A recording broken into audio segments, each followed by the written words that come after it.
Hello नमस्कार दोस्तों, उम्मीद है आप सभी लोग अच्छे होंगे। हमने एक वादा किया था आपसे कि 70 बीपीसी को लेकर के एक नया जो क्लास है वो आपको दिया जाएगा। सबसे पहले हम लोग समझेंगे सब्जेक्ट वाइज कि हमें पढ़ना क्या क्या है ना। बहुत इम्पोर्टेंट हो जाता है। एग्ज़ाम आपको पता है कि 30 सितंबर को होगा, है ना। एग्ज़ाम हो जाएगा 30 सितंबर को, कन्फर्म है। एग्ज़ाम 30 सितंबर को हो जाएगा। हम लोग इसमें 8 सेक्शन पढ़ेंगे: history, geography, polity, economics, science, current affairs, Bihar special, और उसके बाद हम लोग मैथ भी पढ़ेंगे। तो 30 सितंबर के पहले मेरा कोशिश रहेगा सारे सब्जेक्टों को ख़त्म करने का। और हमने ये भी कहा था कि लगभग 110 प्लस हम लोग स्कोर करेंगे। 110 प्लस स्कोर हमारा रहेगा। अगर हम लोग 100 प्रश्नों को सही कर लेते हैं तो हमारा पीटी में रिजल्ट निश्चित तौर पे हो जाएगा, है ना। तो चलिए हम लोग शुरुआत करते हैं। सबसे पहले ये जानेंगे कि हिस्ट्री में हमें क्या क्या पढ़ना है, कौन से ऐसे टॉपिक हैं जिस पे सबसे ज़्यादा ध्यान देना चाहिए, है ना। सिलेबस में तो सब चीज़ें हैं, लेकिन हमें सिलेबस छोड़ना भी नहीं है। और सबसे ज़्यादा कौन सा टॉपिक है जिस पे हमें ध्यान देना चाहिए, ये बहुत ज़रूरी हो जाता है। तो यहाँ पे हम लोग देख रहे हैं, चलिए आगे बढ़ा जाए।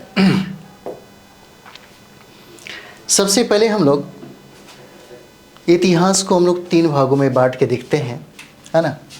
अगर हम लोग देखें यहाँ पे तो हिस्ट्री को हम लोग 3 भागों में अगर बांटेंगे तो सबसे पहले हम लोग देखेंगे, एक हो जाएगा हमारा प्राचीन भारत का इतिहास, है ना। एक हो जाता है प्राचीन भारत का इतिहास, और दूसरा हो जाएगा मध्यकालीन भारत का इतिहास हो जाता है ना। मध्यकालीन भारत का इतिहास हो जाएगा, और तीसरा हो जाएगा आधुनिक भारत का इतिहास। तीसरा हो जाता है आधुनिक भारत का इतिहास, आधुनिक, है ना, आधुनिक भारत का इतिहास हो जाएगा। हम सबसे पहले ये जानेंगे कि प्राचीन भारत के इतिहास में कौन सा टॉपिक है जिस पे सबसे ज़्यादा जोर देना चाहिए, कहाँ कहाँ से प्रश्न पूछे जाते हैं, है ना। तो प्राचीन भारत के इतिहास में हम लोग देखें तो सबसे पहला जो हमारा टॉपिक है वह स्रोत हो जाता है। स्रोत की बात करें तो पुरातात्विक स्रोत हो जाएगा या साहित्यिक स्रोत। यहाँ से प्रश्न आपसे पूछे ही जाते हैं, इसलिए सबसे इम्पोर्टेंट हो जाता है। इसलिए ज़रूरी है आपको ये जानना स्रोत के बारे में। स्रोत से प्रश्न पूछे जाते हैं, है ना। ये स्रोत जो है यहाँ से प्रश्न पूछे ही जाते हैं आपसे, ठीक है, इसलिए ये इम्पोर्टेंट हो जाएगा। उसके बाद हम लोग दूसरा टॉपिक देखेंगे। यहाँ पे दूसरा टॉपिक जो है वो हो जाता है प्रागैतिहासिक काल, है ना। दूसरा हो जाएगा प्रागैतिहासिक काल हो जाएगा, है ना, प्रागैतिहासिक काल। और यहाँ से भी सवाल पूछे जाते हैं आपसे। स्रोत से जो है सवाल पूछे जाएंगे। उसके बाद प्रागैतिहासिक काल है, यहाँ से सवाल पूछे जाएंगे। उसके बाद हम लोग देखेंगे, सबसे पहले हम लोग इसको मिटा दें ताकि आगे हम लोग टॉपिक को कर सकेंगे, है ना। उसके बाद हम लोग यहाँ पे देखेंगे तीसरा जो हमारा हो जाएगा टॉपिक। तीसरा जो टॉपिक हो जाता है वह सिंधु घाटी की सभ्यता है। देखिए, सिंधु घाटी की सभ्यता और प्रागैतिहासिक काल को मिला करके कभी कभी एक प्रश्न पूछे जाते हैं, लेकिन जो सबसे इम्पोर्टेंट है आपका वो हड़प्पा सभ्यता हो जाता है ना। हड़प्पा सभ्यता से प्रश्न पूछे जाते हैं आपसे, निश्चित तौर पे हड़प्पा सभ्यता से प्रश्न पूछे रहेंगे। और जब बिहार के संदर्भ के बारे में हम लोग देखेंगे तो प्रागैतिहासिक काल से प्रश्न पूछे ही जाते हैं, है ना। उसके बाद जो इम्पोर्टेंट है आपके लिए, उसके बाद हम लोग देखेंगे जो इम्पोर्टेंट है 4 नंबर हम लोग देखेंगे तो हड़प्पा सभ्यता के बाद वैदिक सभ्यता से, वैदिक काल से प्रश्न पूछे ही जाते हैं। उसके बाद यहाँ पे देखेंगे हम लोग वैदिक जो काल है ना, वैदिक जो काल है जिसको हम लोग 2 भागों में बांट के देखते हैं।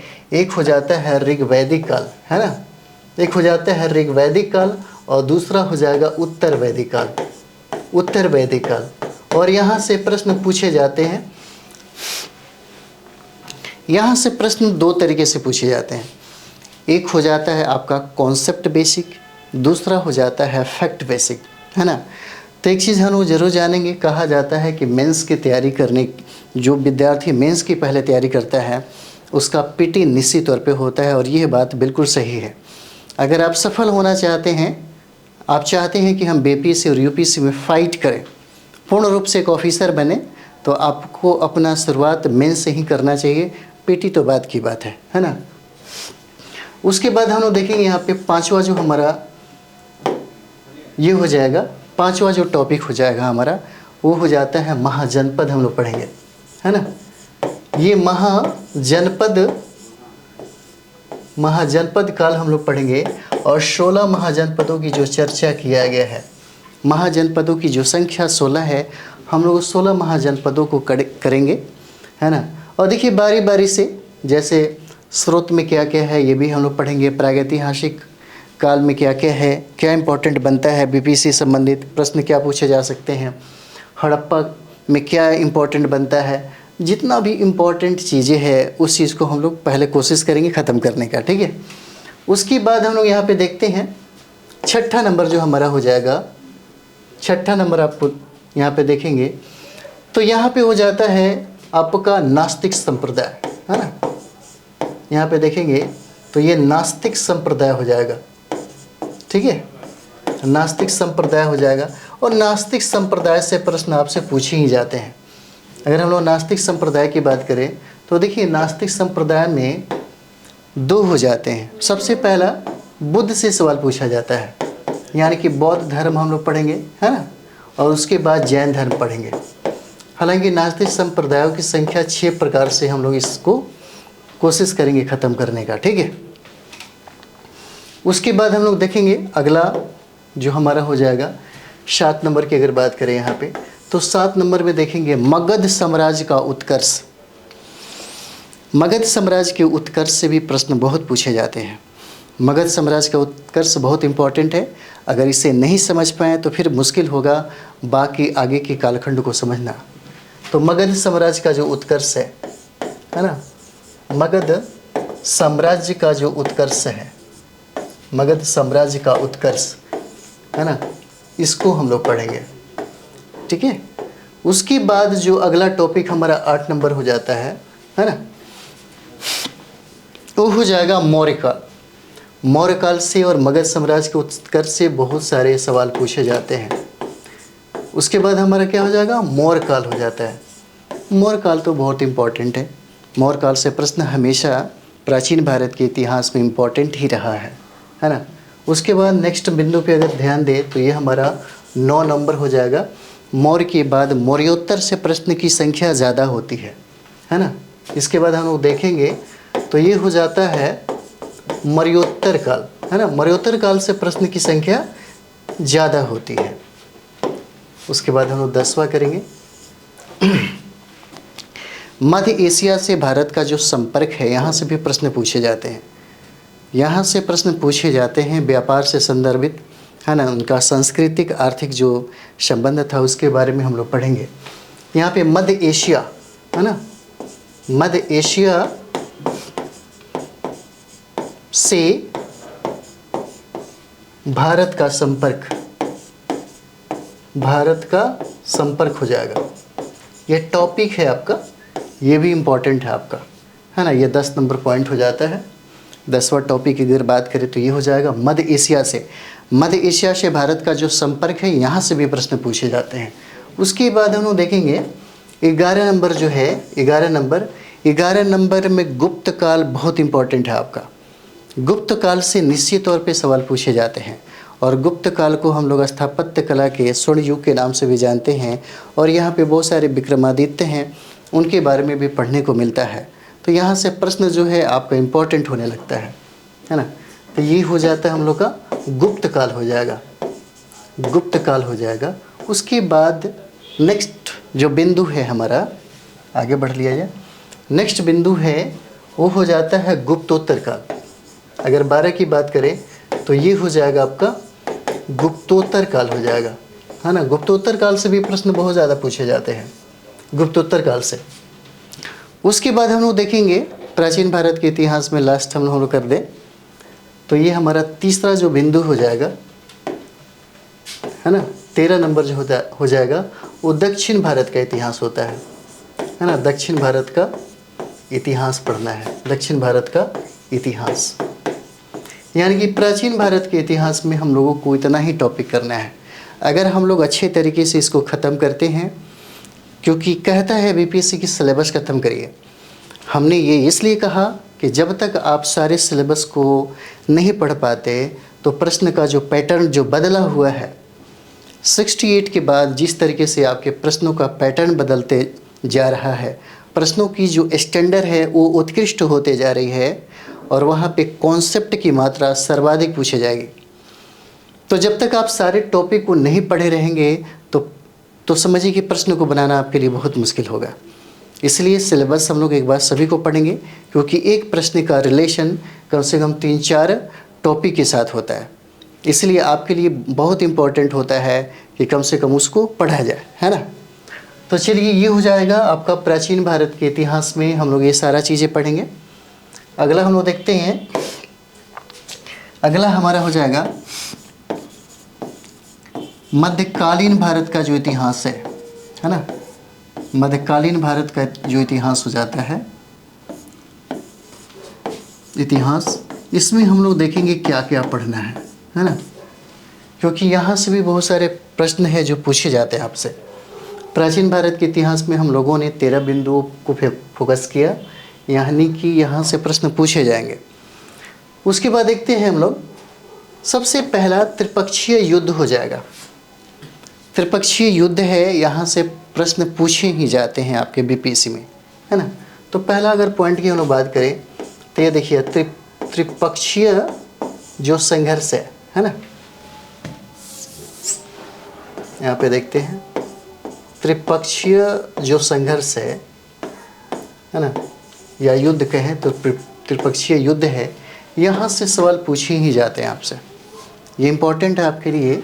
अगला बिंदु हम लोग देखेंगे यहाँ पे, दूसरा जो हो जाता है, तो देखिएगा चोल काल जो है, चोल काल है ना, स्थानीय स्वशासन के लिए बहुत ही प्रसिद्ध है। प्राचीन भारत के इतिहास में पहला साक्ष्य आपको चोल का ही माना जाता है और स्थानीय स्वशासन के लिए ही बहुत ज़्यादा प्रसिद्ध है चोल, है ना। और चोल काल बहुत इंपॉर्टेंट है और यहाँ से प्रश्न पूछा ही जाता है। उसके बाद हम लोग अगला देखते हैं, अगला देखते हैं हम लोग तीसरा की अगर बात करें तो तीसरा में देखिएगा, तीसरा हमारा राजपूत काल हो जाता है ना। राजपूत काल से प्रश्न पूछे जाते हैं आपसे, राजपूत काल से प्रश्न पूछे जाते हैं। उसके बाद हम लोग चौथा की अगर बात करें तो देखिएगा, भारत पर अरबों का आक्रमण, भारत पर अरबों का आक्रमण टॉपिक है, यहाँ से भी प्रश्न पूछे जाते हैं। भारत पर, है ना, भारत पर अरबों का आक्रमण, ठीक है, भारत पर अरबों का आक्रमण, यहाँ से प्रश्न पूछे जाते हैं। अगला जो हमारा हो जाता है 5 नंबर, यहाँ पे देखेंगे भारत पर तुर्कों का आक्रमण। अरबों के आक्रमण के बाद तुर्कों का आक्रमण, ये सवाल पूछे जा सकते हैं, है ना। यहाँ से भी प्रश्न बनते हैं, भारत पर तुर्कों का आक्रमण, है ना, तुर्कों का आक्रमण, ये टॉपिक है। अगर आप लोगों को टॉपिक सब याद रहा और इसके अकॉर्डिंग आपने अगर पढ़ा तो 70 बीपीएससी बहुत बड़ी बात नहीं हो जाता है ना। 70 बीपीएससी को कंप्लीट करने के लिए ज़रूरी है कि आप अपने घर पे बैठिए, रूम पे बैठिए, 8 से 10 घंटा डेली पढ़िए और सारे सिलेबस को ख़त्म करिए, ठीक है।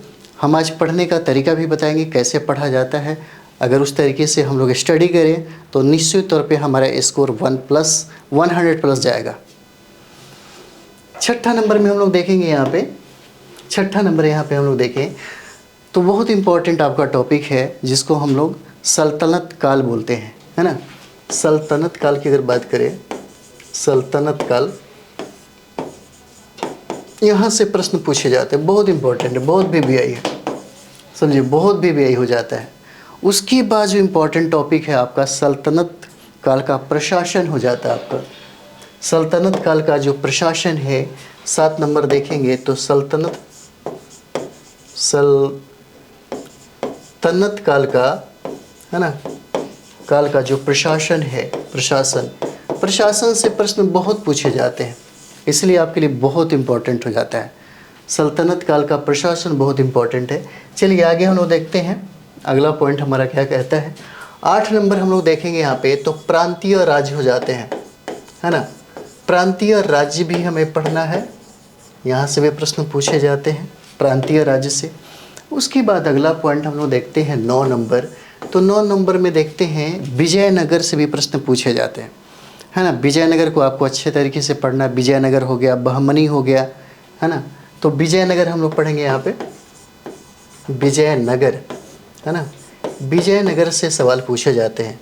उसके बाद हम लोग देखते हैं यहाँ पे 10 नंबर जो हो जाता है, उसके बाद बहमनी जो साम्राज्य है ना, बहमनी जो साम्राज्य है इसके बारे में भी हम लोग को पढ़ना है। बहमनी साम्राज्य, बहमनी साम्राज्य से भी प्रश्न पूछे जाते हैं। उसके बाद हम लोग अगला देखेंगे 11 नंबर जो है। 11 नंबर में देखिएगा हर काल में धार्मिक आंदोलन हुआ है, चाहे वो प्राचीन भारत के इतिहास में देखेंगे, चाहे मध्यकालीन भारत के इतिहास में देखेंगे, या आधुनिक भारत के इतिहास में देखेंगे, तो सामाजिक धार्मिक सुधार आंदोलन जो है होता रहा है ना। तो यहाँ पे हम लोग देखेंगे 11 नंबर जो होगा वो हमारा धार्मिक आंदोलन हो जाता है ना। धार्मिक आंदोलन से भी प्रश्न पूछे जाते हैं, तो ये क्या हो जाएगा, धार्मिक आंदोलन हो जाता है ना। धार्मिक आंदोलन से भी प्रश्न पूछे जाते हैं। उसके बाद अगला देखते हैं हम लोग 12 नंबर। 12 नंबर बहुत इम्पोर्टेंट है, क्योंकि यहाँ से तो एकदम निश्चित तौर पे सवाल पूछे ही जाएंगे। मुग़ल काल, मुग़ल काल जो है ना, मुग़ल काल बहुत इम्पोर्टेंट है। मुग़ल काल से बहुत ज़्यादा सवाल पूछे जाते हैं, इसलिए बहुत VVI हो जाता है मुग़ल काल। और साथ ही साथ अगर हम इसमें डिवाइड करें तो मुग़ल प्रशासन आपके लिए बहुत इम्पोर्टेंट होता है। बहुत सारे सवाल जो हैं, नेक्स्ट करते हैं हम लोग। तो 13 नंबर हम लोग देखेंगे। यहाँ पे देखिए मुग़ल प्रशासन से बहुत सारे सवाल पूछे जाते हैं, है ना। मुग़ल प्रशासन से बहुत सारे सवाल पूछे जाते हैं। अगला पॉइंट हम लोग देखते हैं 14 नंबर। यहाँ पे देखिए मुग़ल प्रशासन के बाद जो हमारा प्रश्न पूछने का एक ट्रेंड रहा है, वो मराठा से भी बहुत सारे सवाल पूछे जाते हैं। उसके बाद मराठा से सवाल पूछे जाते हैं आपके, है ना। मराठा जो है यहाँ से सवाल पूछे जाएंगे। उसके बाद हम लोग देखते हैं 15 नंबर क्या कहता है, मुग़ल साम्राज्य के पतन, है ना। यानी कि 1707 ईस्वी के बाद औरंगजेब की मृत्यु हो जाती है, उसके बाद के कालखंड को हम लोग पढ़ेंगे, मुग़लों के पतन का काल हम लोग पढ़ेंगे। तो यहाँ से भी बहुत सारे सवाल पूछे जाते हैं, है ना। यानी कि मुग़ल साम्राज्य का जो पतन है, मुग़ल साम्राज्य का जो पतन है, मुग़ल साम्राज्य का पतन से सवाल बहुत सारा पूछे जाएंगे, ठीक है। तो इतने टॉपिक हो जाते हैं। अगर इतने टॉपिक हम लोग कर लें तो निश्चित तौर पे एक भी सवाल नहीं छूटेगा। हम अभी भी बता रहे हैं कि अगर 70 BPSC को कंप्लीट करना है तो 5 सब्जेक्ट को ही कवर करना है, सबसे ज़्यादा कमांड करना है। हिस्ट्री हो जाएगा, करेंट अफेयर्स हो जाएगा, साइंस हो जाता है ना, बिहार स्पेशल हो जाएगा, और ज्योग्राफी हो जाएगा। अगर आपने इतना कुछ किया तो 115 प्लस स्कोर यहीं से आ जाता है। पॉलिटी अलग हो जाएगा, इकोनॉमिक्स अलग हो जाता है, मैथ और मेंटल एबिलिटी से भी प्रश्न पूछे जाते हैं आपसे, ठीक है। तो चलिए हम लोग अगला देखते हैं जो बहुत इम्पॉर्टेंट है, जहाँ से सवाल बहुत ज़्यादा पूछे जाते हैं, वो हो जाता है आधुनिक भारत का इतिहास, है ना। आधुनिक भारत के इतिहास से बहुत सारे सवाल पूछे जाते हैं। आधुनिक भारत का इतिहास आधुनिक भारत का इतिहास से यहाँ से सवाल बहुत पूछे जाते हैं, ठीक है। सबसे पहला हम लोग देखेंगे यहाँ पे, वो हो जाता है यूरोपियों का आगमन। यूरोपियों का आगमन है, यहाँ से सवाल पूछे जाते हैं। जैसे सबसे पहले कौन आया, उन्होंने क्या पॉलिसी लागू की, उस समय स्थितियाँ क्या थी, बहुत सारा चीज़ें हैं। कॉन्सेप्ट भी होता है और फैक्ट भी होता है ना। तो यहाँ पे पुर्तगाली के बाद जितने भी यानी कि यूरोपीय आगमन है, उन किससे संबंधित ही हमको जानकारी इकट्ठा करना है।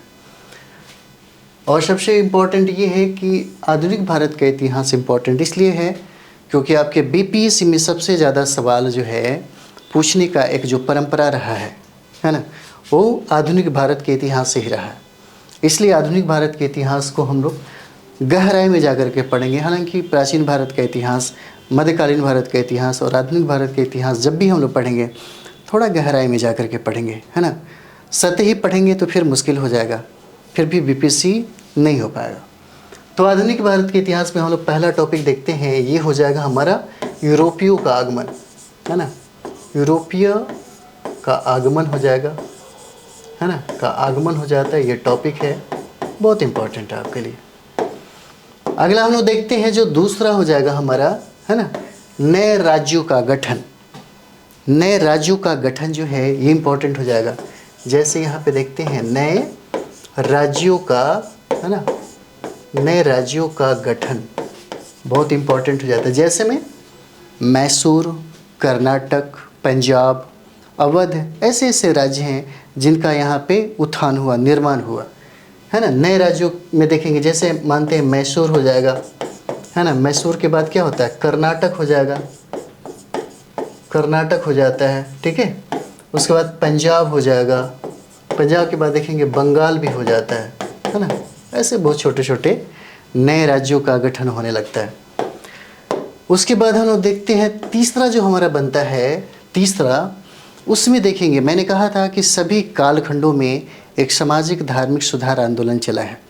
तो आधुनिक भारत के इतिहास में भी सामाजिक और धार्मिक सुधार आंदोलन बहुत इम्पोर्टेंट रहा है ना। यहाँ पे देखेंगे हम लोग, ये हो जाता है सामाजिक एवं, है ना, धार्मिक सुधार आंदोलन, धार्मिक